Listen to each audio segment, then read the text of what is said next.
Welcome, welcome, welcome everyone to Sister Wives with Mary Jane K. Today, I'll be breaking down Season 4, Episode 1 of Seeking Sister Wife, the new season. And I will still continue the rewatch more consistently from where I left off, of course, but there are a lot of fresh new faces this season, so I figured I'll start with the new episodes this season and continue the rewatch as well when this season is over. The episode begins with a new family, the Davis family from Aurora, Colorado. The Davis family husband is Nick, and his two partners are April and Jennifer. Nick is 38, and he has been interested in plural relationships for almost close to 15 years. It was just a natural way to be for him, and he doesn't know that he has the room to limit what it is that he brings to just one individual. He doesn't know if that's okay for him to do. Yes, I'm sure too many women would be shortchanged if this guy did not take on more than one partner because he is so outstanding. His partners don't look too thrilled that he said that. One is side-eyeing him and the other has a 1,000-yard stare. I already feel like this guy has narcissistic vibes based on saying he doesn't know if he has the room to limit what he offers to just one person. I sense an ego, but we will see. It's just 5 minutes in. Nick says the women he is with recognize that it's proper. One of his partners, April, 36, says Nick is a lot to handle in the bed, in general, in his personality, in a lot of ways. And it's nice being able to have helping hands. As April is saying this, his other partner, Jennifer, has a blank expression, very flat, staring off in the distance, not engaged at all. Nick says there was some hit and miss before he found the right chemistry and the right composition to make it actually last and work, how this has successfully. April met Nick in college and they've been together now for 14 years. April didn't know anything about polygamy, but she knew Nick was the man she loved and wanted to be with, and there will happen to be multiple women that are in love with him and that want to be with him and who want to be there to support him. Jennifer is 24 and it's her first polygamous relationship, and it's been 4.5 or 5 years now. April introduced Jennifer to Nick with the potential of her being a sister wife at some point. April says she and Jennifer became friends through working together. It became evident to April that Jen was a great person. There was a lot of intellect in Jennifer, and she knew Nick would find that attractive. Jennifer says immediately Nick made her feel like the most beautiful and the most courageous, fearless woman. And from there, she knew that this was meant to be and she wouldn't want anything else. So far, in my opinion, Jennifer is still a little young and naive, and she may still be figuring herself out and life out. This friend of hers, close to her, and brought her to 38-year-old Nick, and he boosted her ego and maybe said all the right things to make Jennifer feel confident. It almost, to me, feels like both April and Nick almost groomed her in a sense by complimenting her and paying attention to her so far. But I could be wrong. It's just the first 5 minutes. I could be completely off. Nick probably was with April so long and he was getting restless, and she probably didn't want him stepping out. And so he suggested the lifestyle, and he probably has an ego and he likes feeling like the man. And so April agreed because she loves him and she got tired of all of his expectations and demands, and she found this friend from work, and he probably paid lots of attention to her and said all the right things that boosted her confidence, and April as well. So she felt like she had a support system and that this is great. But I really wonder if they all have equal power in the relationship and also what everyone's intentions really are. We'll see. Jennifer says since they weren't all legally able to be married together, Jen is legally married to April, and they changed their last names to match Nick's last name to show others how committed they all are to the relationship. Nick says it prevents there being any misunderstanding about the importance of anyone. Nick says, for example, if he and April were married to each other, then Jennifer may not feel as included in their relationship as she is. Nick thinks it evens the playing field. I will say this, at least Nick is aware of the dynamics in this and that a hierarchy could develop, and he seems to be conscious of wanting everyone to feel equal. April says practicing a polygamous relationship is beneficial for lots of reasons. Simple things like they're not just two people to cook dinner or clean the house. And there's also the day-to-day emotional support like you would have if you had a best friend to call on, but it's just in the house. Nick jokes, and her ass is perfect. April feels she has been ostracized because of her lifestyle. I don't understand how people ostracize others because of their personal preferences. I may not pick that lifestyle for myself ever under any circumstances, but if I had a friend living it, as long as they felt happy and loved and fulfilled and respected and they felt heard, I wouldn't care or not be their friend because of it or meddle in their choices. It's their life, it's their choice, and it doesn't affect me. So why not be their friend and why shun them? That I don't think is fair, and I might have my strong opinions, but it's not my life. So unless they ask me specifically, it's not for me to say, and I would be happy to be their friend.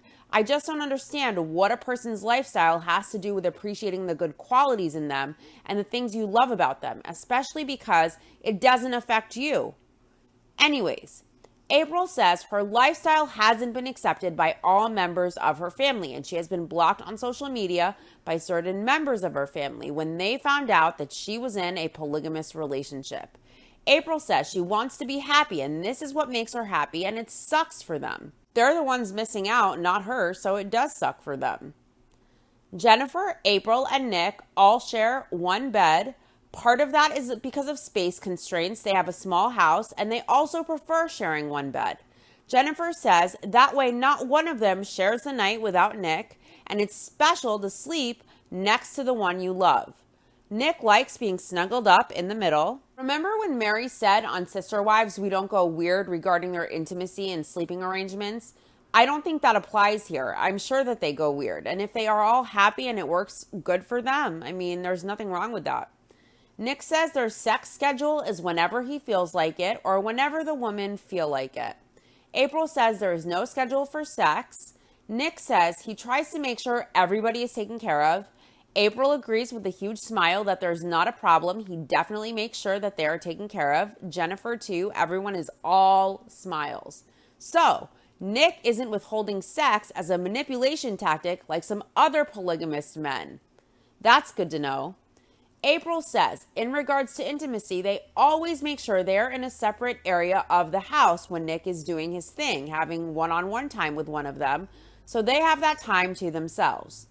April has one son. I don't know how old he is, but I would say teenage, like 14 or 15-ish. There are parent-teacher conferences next week, and they are all going to go to see the new school. Nick has been a part of April's son's life since he was just 6 months old. He has been a great father to April's son. Nick says he loves him. April never had to explain her relationship to her son, William, because it's always been something that has been normal for him. He's grown up with friends in different familial situations, like being raised by grandparents or aunts and uncles. He has been exposed to a lot of diversity. Nick is a stay-at-home dad. In his family, the women are the breadwinners. Before, April mentioned it was good having sister wives to help with the chores and cooking, so it wasn't just two people doing all of their responsibilities. If Nick stays at home with William and the women are the breadwinners, shouldn't Nick be the one cooking and cleaning at least, since his wives bring home the bacon? Nick smiles and he says of the women being the breadwinners as he stays home, that's the way we run things here. That's the way we like it to be. The way they like it or the way he likes it to be. It's the way they like it to be structured, Nick says. Oh, I'm sure Nick loves that structure. He babysits the 14-year-old kid who doesn't need much oversight as the wives work and provide and cook and clean. April says Nick is their trophy husband and they prefer it that way. She says she would go crazy if she was at the house all of the time. She prides herself on being the breadwinner. April is a manager at an organization company and Jennifer is management at an IT company. And they both make more than enough money by themselves, so they don't need that and they don't want that, she says about Nick not working. Nick has a huge smile. He says, let me just say this real quick. He says, if you look at a chessboard, the king doesn't really move much. He just moves a square at a time. Meanwhile, the queen, she is all over the board. The queen's got all the power. The king just kind of holds court, and he tells April, now please continue. In my opinion, Nick wants to look smart and justify the fact that he sits on his ass as his wives work and bring in tons of money. And he uses chess as an example because he probably thinks it makes him look more intelligent, and he wants to make it feel as though it's empowering for the women to work as he sits at home, and that the women really have more power because they work as he sits home holding court. He wants to spin the narrative to make it look less like he's mooching. April says the thing that Nick is able to do is read and learn and decipher things she would never be able to do. If Nick is such an intellectual genius, he should apply for Mensa. And also, he should be working. If he is such a genius, he would decipher away and have millions with some innovative startup, and his wives wouldn't even have to work at all. In my opinion, this man has structured his life so he doesn't have to work, and he gets a variety of women and a roof over his head and paid for by the women.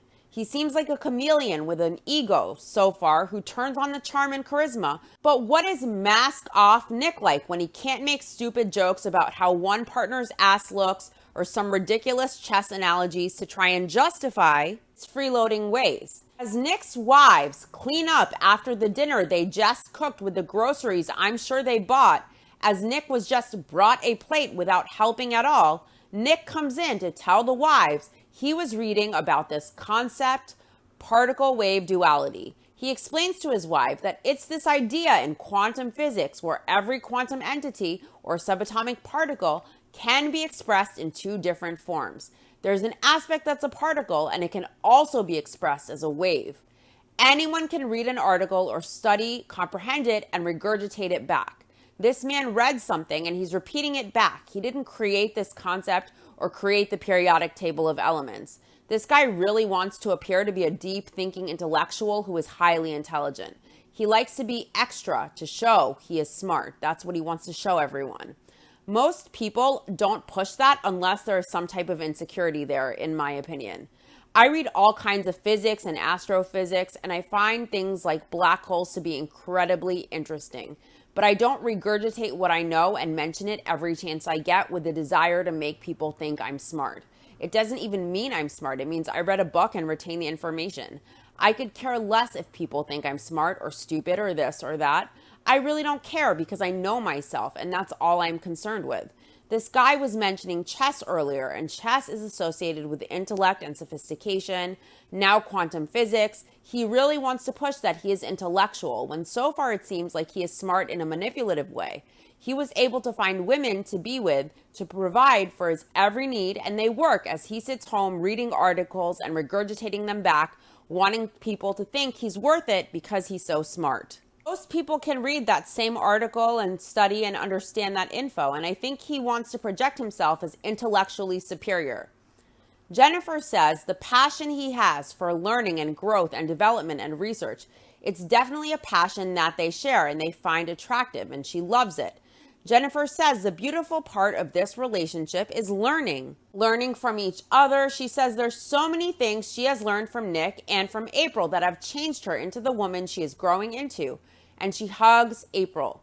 April is tearing up and she says she wouldn't want it any other way. She is just so thankful that she is able to have a thinker at home, that all he does is read and think and tell her about all the things that he has been able to research and what that means and how that applies to them and how it makes it to where they don't have to be stressed in their life like everyone around them.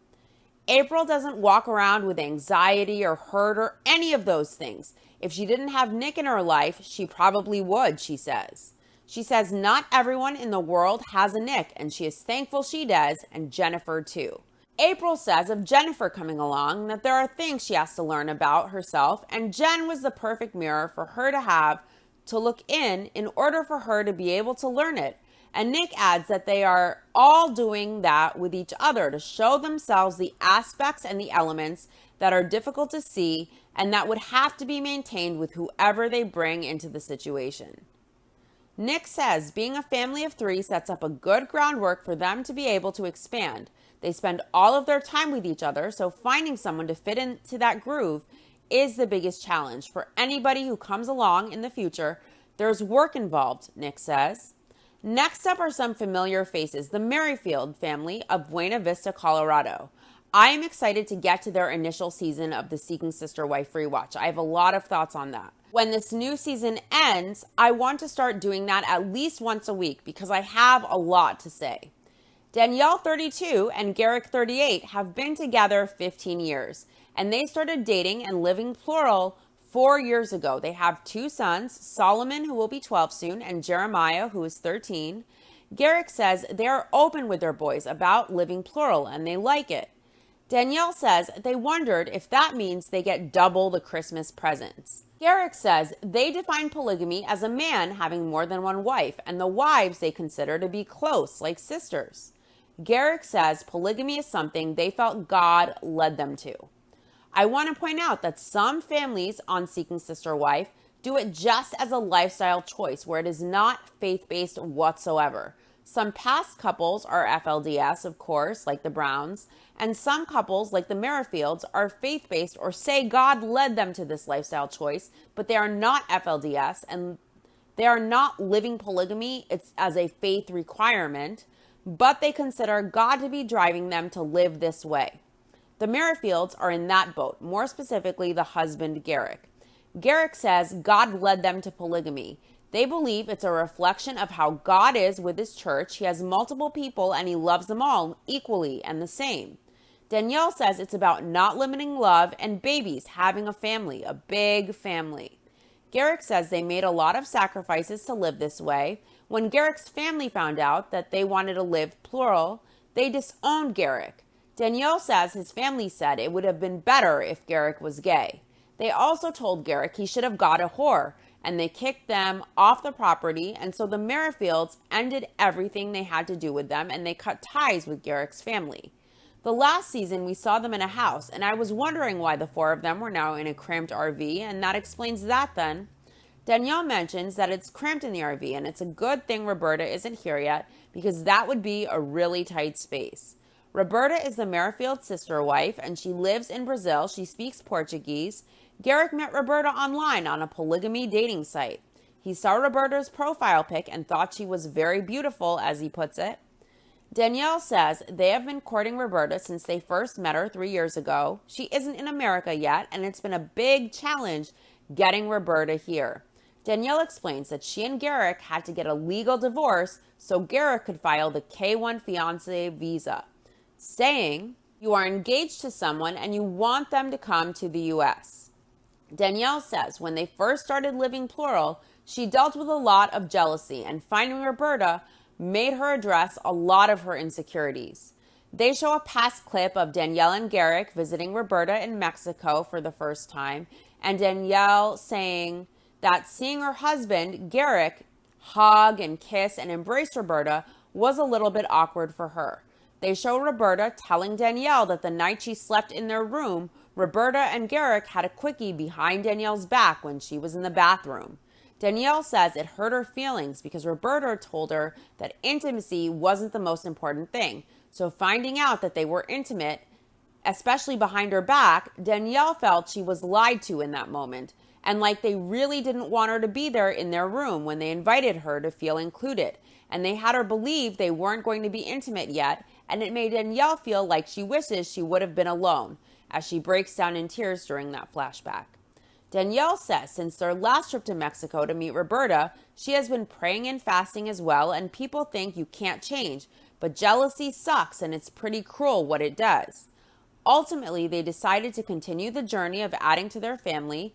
Over a year ago, they met Roberta in Mexico because she didn't have a visa and they wanted to have a commitment ceremony for God and each other, so they had one in Cabo San Lucas. The commitment ceremony isn't a legal marriage. How could it be? Garrick was reading something off of his cell phone. There was no documentation, no officiant, no nothing. It was just for them, for show. There were no dresses, no flowers. It was just impromptu by the pool on their vacation. Garrick says they actually can't do any kind of legal stuff until Roberta is in America. Garrick says in the camper, it's been hard for his kids to do school. Danielle says it's been over a year since they have seen Roberta in person. Roberta had her visa approved not too long ago, but she hasn't come to the U.S. yet because her mom's health is not good. So things are back to the waiting game, but as soon as she arrives, Garrick wants to start the baby making process again. Danielle asks her sons what they think about more siblings, and one son says it would be cool to have a boy. Garrick thinks it would be good for them to have a sister, though. Roberta wants children, and they tried in Cabo when they went down a year ago. And Danielle says Garrick failed on getting Roberta pregnant.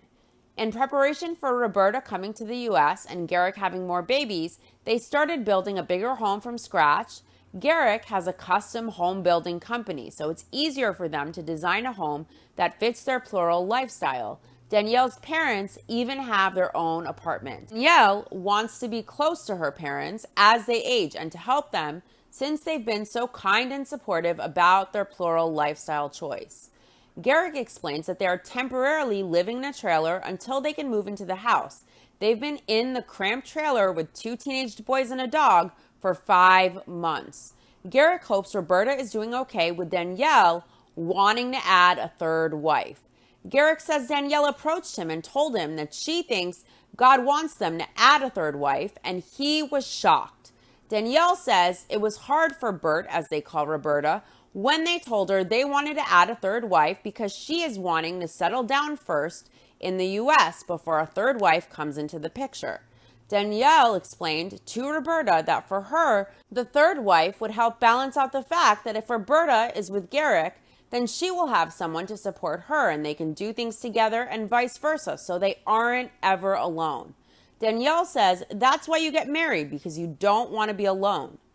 Garrick can see both Danielle's feelings on a third wife and Roberta's. Garrick says Roberta wants quality time when she gets to the U.S., but at the same time, he can see where Danielle will have to adjust to not having him around every night.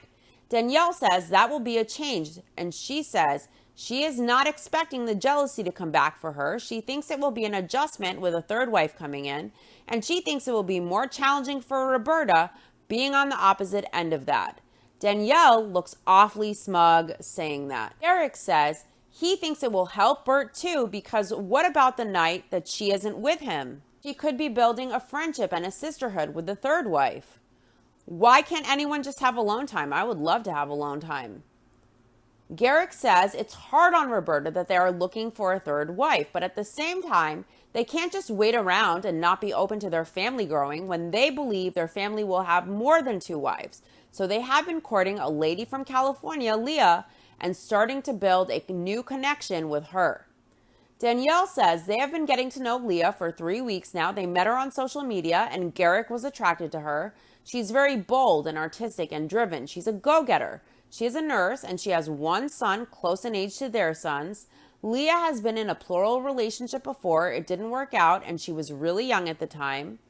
Garrick says he hopes and prays that if God wants it, they will have a third wife, but it'll be hard. The Merrifields are considering traveling to California to meet Leah.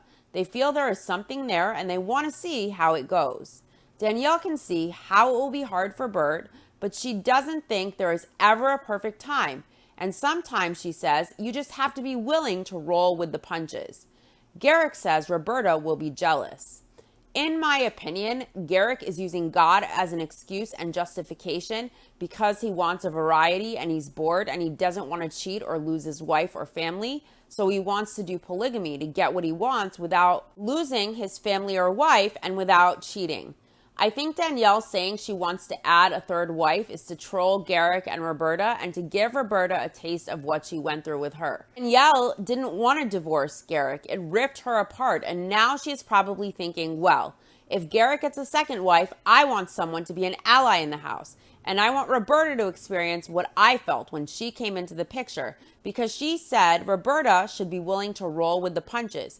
And when she says it will be more challenging for Roberta being on the opposite end when the third wife comes in, she gives a very smug look to the camera. And when she says she is no longer jealous, I think she gets joy out of having Roberta suffer the way she did.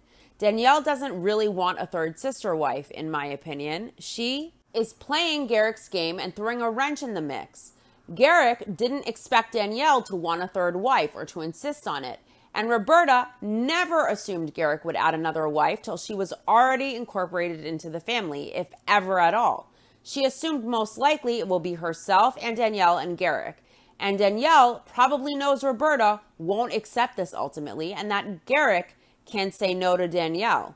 This is smart of Danielle, and I don't believe she actually wants a third wife to not feel alone. She either wants one as a TLC storyline or to throw a monkey wrench in the mix. It could make Roberta back away, and if they take on a third wife, she will have an ally in the house, and she probably doesn't actually intend to take a third wife. I find this so interesting, and I wonder how it will all play out. Next up are the Foleys from Eastern Texas, Brenda and Steve Foley. Steve is 42, and they are high school sweethearts, Brenda and Steve, and they've been married for 12 years, and they had 2 kids, and they never thought about polygamy. Steve's first wife was LDS, and he grew up in southern Nevada where polygamy was practiced, but it was purely religious, and it is something that is frowned upon in the LDS religion. So that thought that they would enter into any type of polygamous relationship was never even any type of conversation until Steve met Brenda. Brenda is Steve's wife, and they are currently looking for a sister wife. She says polygamy is a man who has more than one wife, and they would just have one big happy family. Steve says some people think of polygamy as glorified cheating, and to him, it shows their ignorance. He says it's another way to build a strong family with a strong foundation. It's more love, more support, more help, and more fun. Steve says the first time he saw Brenda, she was wearing a football jersey from the local team in Houston, and he thought that was a great conversation starter and a great in to talk to her. And his first wife was right there with him, and all 3 of them started talking then. Brenda thought Steve was a hottie when he approached her, but then she noticed the wedding ring on his finger. His wife was right there with him, so she thought they were just a friendly couple coming over to say hi.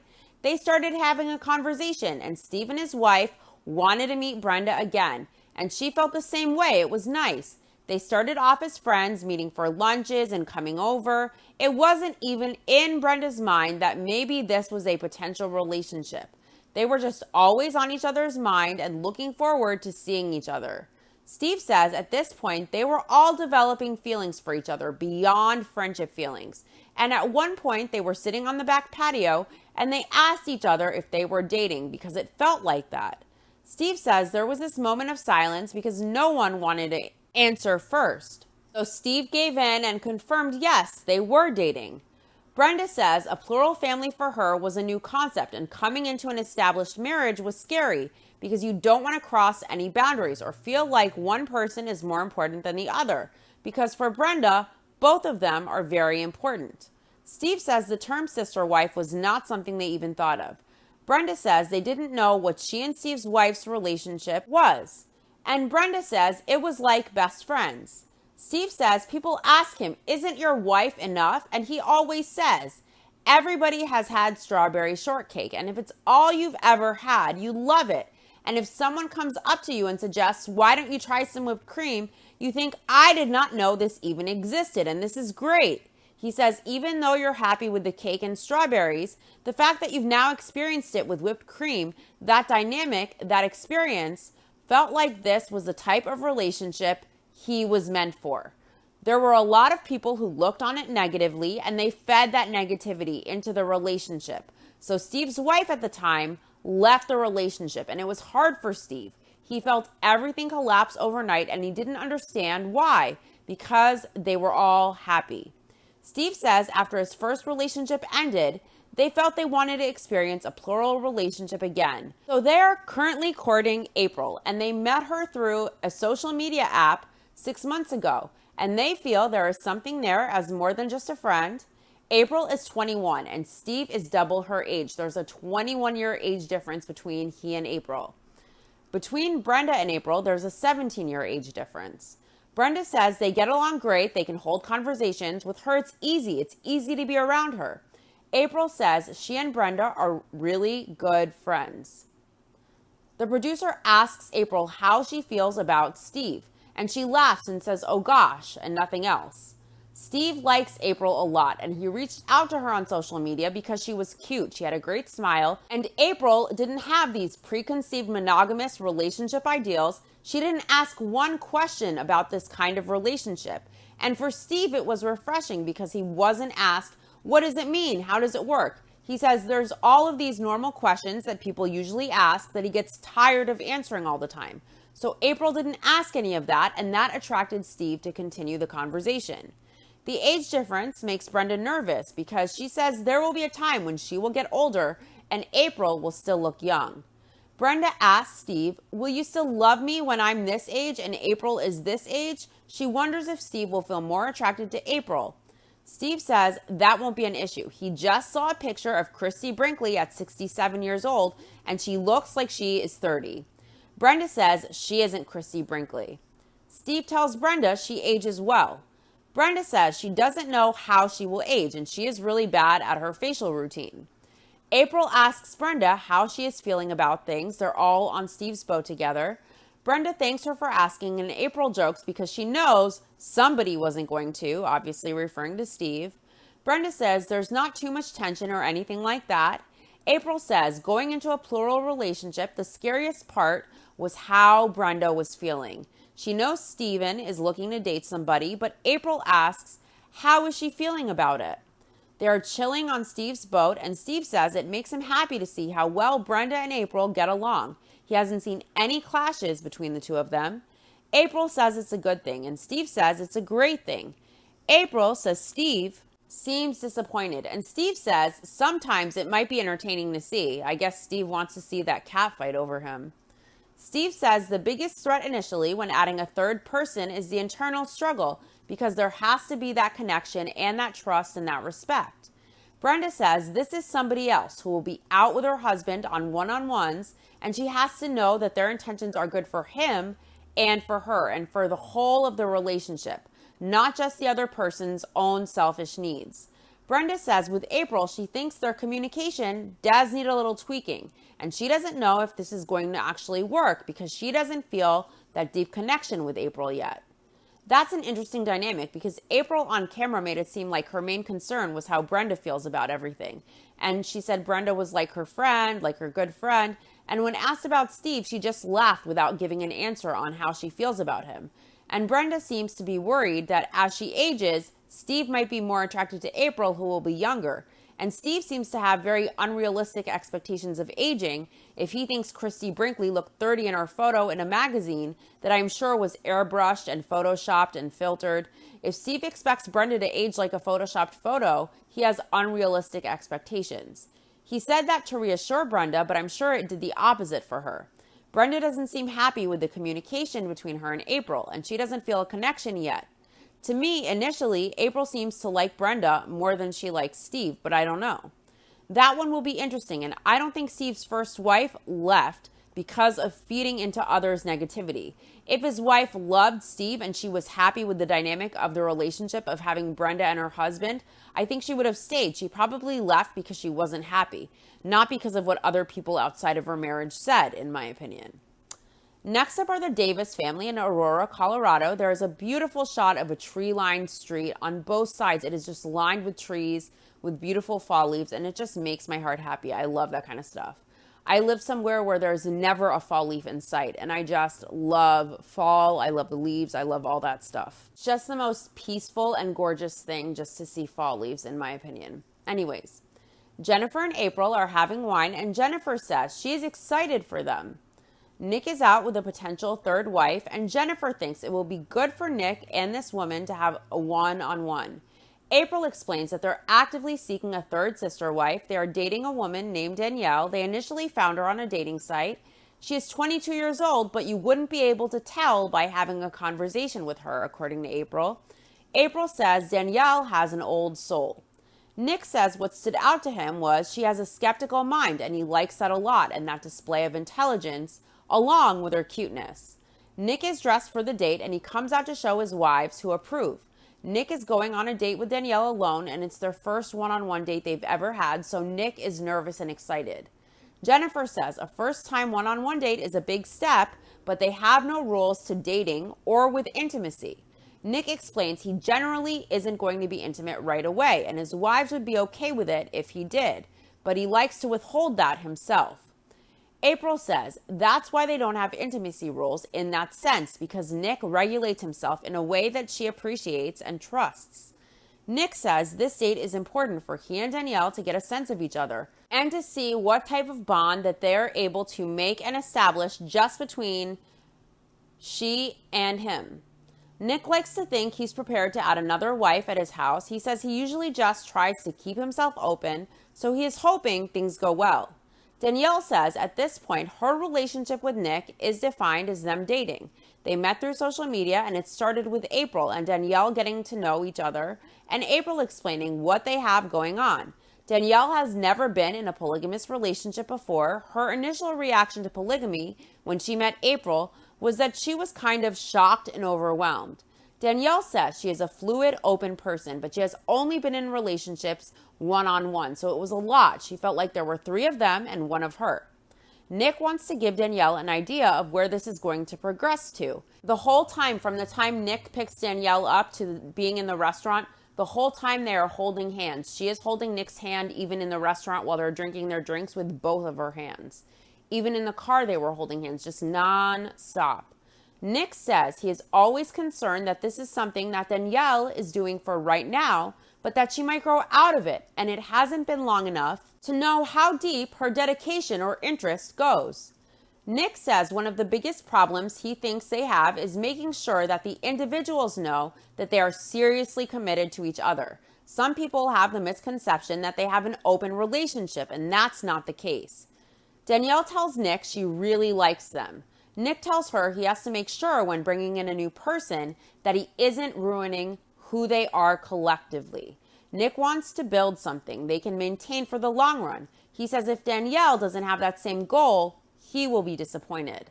Next up are the Merrifields, and they are in LA to meet potential sister wife Leah, who they have been courting as a potential 3rd sister wife, as they are waiting for sister wife number 2, Roberta, to get to America. Danielle says they've been getting to know Leah for 3 weeks. They met her on social media, and they drove to California to Los Angeles to meet her in person for the first time. And it is also Danielle and Garrick's anniversary, so it's a nice excuse to get away. Garrick is excited and nervous. He said Leah never told him how tall she was, so it will be interesting to find out. Danielle tells Garrick he's an average guy, she guesses. He's 5'8". Danielle says Garrick has a phobia about dating people who are too tall. Danielle says it's a big deal for them meeting Leah today, since they have not dated since Roberta came into their life. And she asks Garrick if he remembers how to date, and he says he'll figure it out. Danielle says Roberta knows that they are courting a 3rd wife, and she was hoping to come to the U.S. first before a 3rd wife was added into the mix. And Roberta has been very insecure and jealous. Danielle says, but Leah just fell into their laps, so they feel like, why not try and see if something is there, even though Bert isn't in the U.S. yet. Danielle asks, do we just turn Leah away because it's not the right time? They pick Leah up at the airport. Garrick's first impression is that she is very pretty. She's tall. He didn't think she would be so tall. Leah is 30. She says when they picked her up from the airport, she thought Garrick was so handsome, and he made her so nervous they were both shaking. Leah's parents lived a plural lifestyle, and she was in a plural relationship before when she had her son. It wasn't successful, but she is ready to get back out there. For her, polygamy is just a lifestyle choice. She isn't doing it for any specific religious reasons. The dynamic of having multiple adults in the home is how she grew up, and she is just so used to it, she doesn't think she would be able to be in a monogamous relationship. She wouldn't know what to do. Danielle suggests doing a video chat with Roberta. She is worried about how Roberta will adjust to this dynamic because Roberta is very insecure and jealous. Leah says she and Roberta's relationship right now is not great. It's something that they're going to have to work through, and it's going to take time. I think Danielle is relishing in the fact that Roberta has to struggle to come to terms with Leah, just like she had to struggle to come to terms with Roberta. And I think Danielle is hoping in the back of her mind that Roberta and Leah won't work out, and Roberta will back away, And then Garrick might decide not to live polygamously. That's just speculation on my part. I don't know, but Danielle looks awfully smug about Roberta. And she was in a lot of pain and emotional turmoil with having to divorce Garrick and accepting Roberta. I think Danielle loves Garrick and her sons, and she doesn't want to lose her family. And maybe she doesn't want to live the lifestyle, so she prays and she fasts. And miraculously, she is no longer jealous or suffering. In fact, she wants to add a third wife before Roberta even steps on U.S. ground and can be incorporated into the dynamic. Because I think she knows if she drives Roberta off, they may not take on this potential sister wife, and then she can propose monogamy to Garrick. But I may be wrong. This is all just speculation on my part. We will see. Anyways, that does it for this episode. I will try to put out book club this week, but I probably will put it out the beginning of next week. We'll see depending on my schedule. Also, next week, look out for my next episode of my Sister Wives Rewatch, Season 2, Episode 9, No Place for Home. To my YouTube viewers, please like and subscribe, and let me know your thoughts on Seeking Sister Wife. Thanks so much for tuning in. See you soon. Bye.